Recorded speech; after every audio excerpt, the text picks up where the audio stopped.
Oh, what is this plane? A 747 off-wish? I mean, it does have 4 engines. No, this is the very legendary AVRO RJ100, I think. Yes, RJ100. There are several versions. It doesn't really matter. It is a very interesting plane indeed. I mean, look at those 4 engines that it has. It kind of does look like it's a big plane, but it's really not. It's really interesting how this plane has 4 engines, which is probably why it's kind of dead now anyway. Yeah, this plane is mostly retired now. I mean, it is old. I mean, it came out in the 1980s, so yeah, I mean, it's maybe time to replace it, which is why most airlines have replaced it. I don't think British Airways is flying this plane around anymore. Swiss, who used to fly this plane, replaced it with the C series from Bombardier, which is now the Airbus A220. Psst, hey, AVRO, are you still up?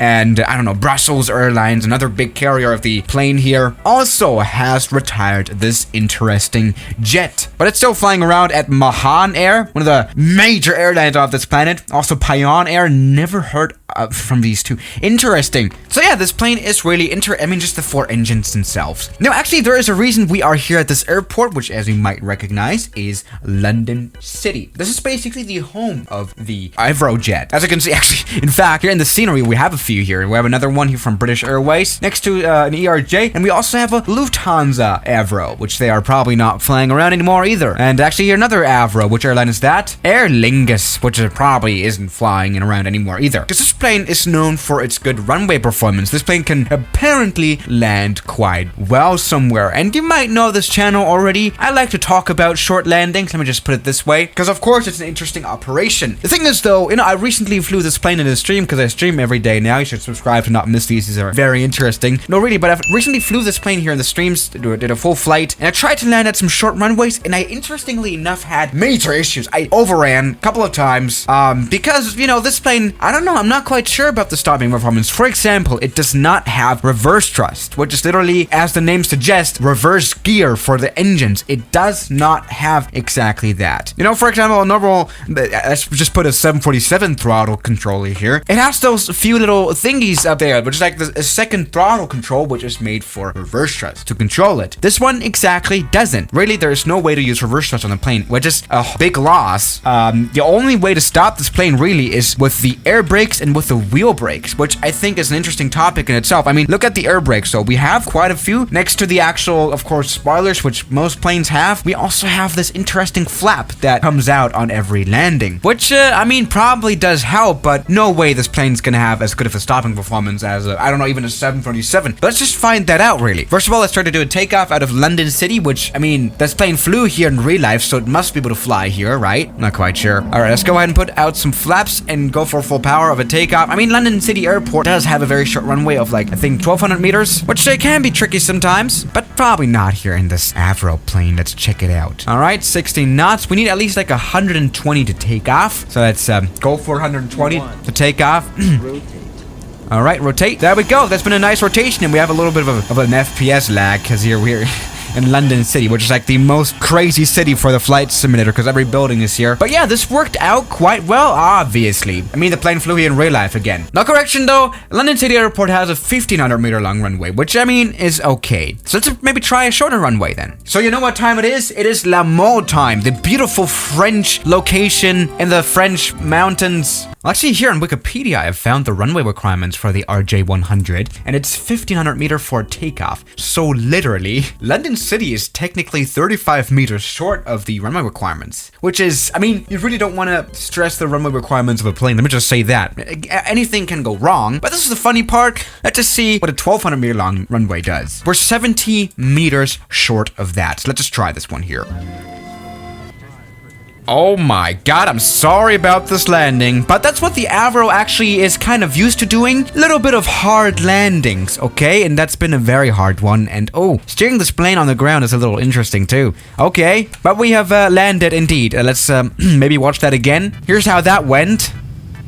Well, again, this plane can actually land hard. I mean, I guess we can just talk about this interesting landing from Swiss at London City too here from AVRO. Oh, that's been very hard. Again, not really that much of a problem. That was like a near, oh my god, a near crash. Okay, of course, very hard wind conditions, but for some reason I can see, why is the air brake out here on the landing? I don't really get it. Maybe that's actually a little bit of a pilot's mistake here. But let me just say here, this is not that smooth of a lander, right? Okay, let's maybe try a shorter runway, since we've tried this one. Oh man, what could be some short runways to try out? I'm just thinking right now. You know what? It is time to go back to Santa Catalina Island in California. Very beautiful one, 900-meter long runway, which is very much short of the minimum requirement. So that's perfect. All right, now welcome to Santa Catalina Island, whatever it is. We've got the runway ahead, and it's not long. So let's just see about this landing, how this is gonna go. Okay, we're a little high coming in. This is not gonna be a smooth landing here either, is it? Oh my god, what was this landing? This plane is super weird. Wait, let me just see that again. I flared all the way. You can see I put the reverse. Wait, no, I will not accept this here. What was that? See, I even pulled up all the way. The elevator was all the way down, literally, and we were at an airspeed of 137 knots. What is wrong with this plane? Why did it completely die? It just stalled into the ground at a speed of 130? What? Wait, no. I'm not accepting this landing. What was that? Okay, now second try. AVRO. See how we can do this. Okay. Let me try now landing at a little bit of a higher speed than 137 knots, that we don't stall onto the runway. That was so weird. Here we go. Oh my god, a very hard landing again, but we need to stop now, so let's not care about that. Okay, let's go ahead and do exactly that. I'm full on stepping into the brakes. I'm just trying to make this plane stop, and it does take a while until this thing comes to a stop, really. We pretty much used to hold most of this runway, even though we touched down a little bit late. I mean, just look at this one. It went quite well. A hard landing, but again, no problem for the AVRO. But yeah, not a quick stop, so maybe moving on to a shorter runway is a good idea, of course. Let me go to another place that we don't often visit. Let me go to Medvedev. 600-meter long runway. Now 300 meters shorter, and I think this will be the shortest runway on that this plane will be able to land at, probably. All right, let's do this. All right, welcome to the Alpine Mountains now. Let's maybe see if we can get this plane landed down here or something. Probably not. I mean, look at this airport. I don't even see it. There it is. 600-meter long runway. Oh my god, that landing again. Oh, the poor landing gear of this plane. But let's go ahead and stop. You know, if we don't stop, then this whole plane is gonna be a wreck, okay? Oh my god.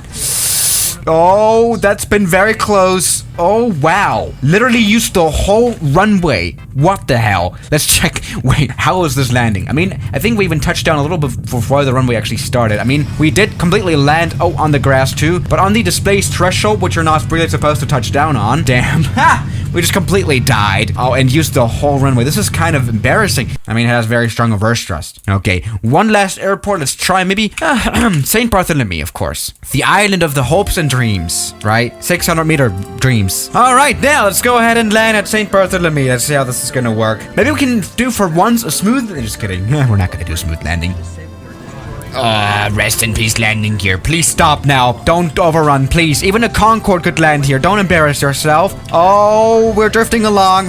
Plane's gone hiking now. Oh, we just overran some people. We just ran over. Oh, well, this has gone horribly wrong. Man, the stopping performance of the plane here isn't too good, the AVRO, is it? Landing this plane in general isn't easy business. So yeah, guys, thank you so much for watching today's video, and I'll see you guys tomorrow. As always, good night. On YouTube like Block, Mubarak, Junk in the Trunk, Rafal, Oman the Human, DJ Straw, Deload, Tyler Park, Ian from Osk, Gurkham, Stefan Smeethofer, Moritz Wellhausen, Tuppy Cook, Great Karamba John, No to You, Laird Islama, Government Pasta, Calamity Airlines, Kelly Chaos, Philip Cherrier, Signs, Maz Kaleg, Rodolfo, New York, Ollie H, Blue Aviation, Cheese Doritos, Shadow.